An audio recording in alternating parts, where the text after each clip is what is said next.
मुंबई समेत राज्य भर की महापालिका चुनावी बगावत पर भाजपा के वरिष्ठ नेता और मंत्री चंद्रशेखर बावनकुले ने भरोसा जताया है कि पार्टी के बागी उम्मीदवार नामांकन वापस लेंगे। भाजपा सभी नाराज कार्यकर्ताओं से संवाद करेगी। भारतीय जनता पक्षामध्ये काही काळ कार्यकर्ते जरी नाराज झाले असले, काही निर्णय मनाविरुद्ध जरी झाले असले, तरी आमचा कार्यकर्ता काही दिवसांनी पक्षाची भूमिका समजून घेतो, पक्षाने घेतलेला निर्णय समजून घेतो आणि पक्षादेश मानून पुढे त्या ठिकाणी पुन्हा एकदा भारतीय जनता पार्टीचे उमेदवार निवडून यावे, आपला पक्ष निवडून यावा याकरता कामाला लागतो. त्यामुळं आम्ही सर्व जे नाराज झालेले कार्यकर्ते आणि ज्यांनी फॉर्म भरलेले आहेत त्यांना आम्ही चर्चा करणार आहोत आणि मला विश्वास आहे की भारतीय जनता पार्टीचे सर्व कार्यकर्ते पदाधिकारी ज्यांनी निवडणुकीमध्ये अपक्ष अर्ज केला आहे ते लवकरच परत घेतील. चंद्रपूरची कारवाई योग्यच आहे. माननीय प्रदेश अध्यक्षांनी केलेली कारवाई एवढ्याकरता की प्रदेशांनी मंजूर केलेली उमेदवाराची यादी परस्परच बदलणे हे काही योग्य नाही आणि म्हणून प्रदेश अध्यक्षांनी तेथील अध्यक्षांना काढून टाकलेला आहे. एखादा गुन्हा दाखल होणे, एखाद्यावर त्या ठिकाणी केस रजिस्टर होणे, पण नंतर मात्र कोर्टामध्ये ती बाब योग्य आहे की नाही किंवा तो गुन्हा सिद्ध ठरला का यावर मात्र जास्त भर जातो. साधारण आपण एफ-आय-आर मध्ये जरी नाव असलं तरी शेवटी गुन्हा अंतिम करण्याचं किंवा गुन्हेगारांना गुन्हा सिद्ध करण्याची जबाबदारी किंवा गुन्हा सिद्ध कोर्टात झाल्यावर मग मात्र आपण तशा उमेदवाराला तिकीट देत नाही. त्यामुळे आता एफ-आय-आर मध्ये नावं आहेत, काही उमेदवाराला तिकीट दिली आहे, सर्वच पक्षात दिली आहे. जेव्हा काही कोर्टाचा निकाल लागेल तेव्हा आपल्याला त्याच्यात अधिक भाष्य करता येईल. नाही, आमचा संकेत महायुतीचाच आहे.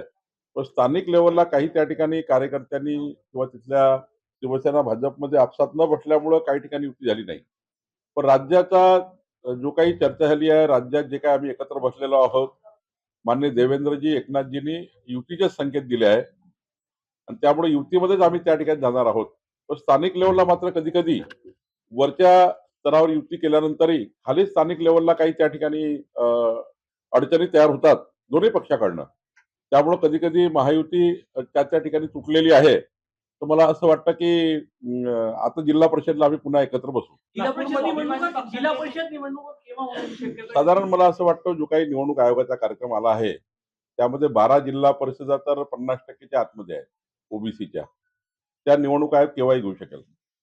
राहिला बाकी जिल्हा परिषदा तर 21 जानेवारीचा कोर्टाचा निकाल जो आहे त्या आधारावर पुढचा निर्णय मला वाटतं आयोग घेईल. नाही, आता या सर्व अपक्ष लढलेल्या भारतीय जनता पार्टीच्या कार्यकर्त्याशी नेत्याशी चर्चा आम्ही सर्व करणार आहोत आणि मला विश्वास आहे की आमचे कार्यकर्ते काही काळापुरते जर नाराज झाले असेल तर पुन्हा एकदा पक्षाचं काम करतील.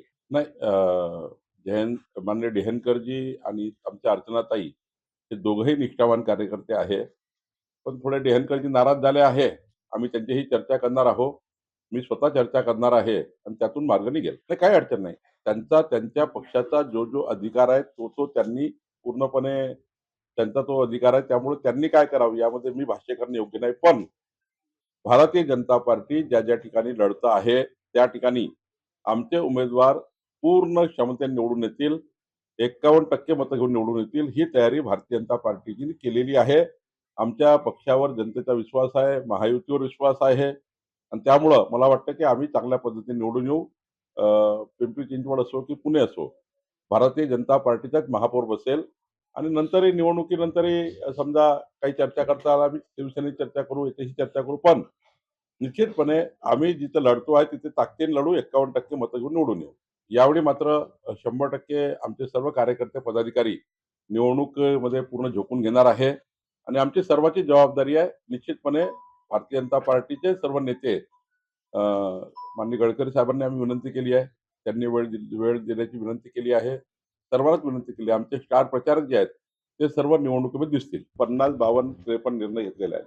त्या निर्णयाची अंमलबजावणी खाली करणे, जसं मुख्यमंत्री पानन रस्ते योजना, मुख्यमंत्री बळीराजा पानन रस्ते योजना, आता प्रत्येक एजओला आम्ही तिथलं सचिव केलेला आहे, आमदारांना अध्यक्ष केला आहे. या ठिकाणी योजना चालू करणे, तुकडेबंदी कायद्याने जे 60 लाख परिवाराला फायदा झाला तो परिवाराला झाला की नाही झाला याची उजळणी करणे, महाराष्ट्रातल्या 36 जिल्ह्यामध्ये महाराष्ट्राच्या 36 जिल्ह्यामध्ये आमचं महसूल खातं छत्रपती शिवाजी महाराज महाराजस्व अभियान करणार आहे.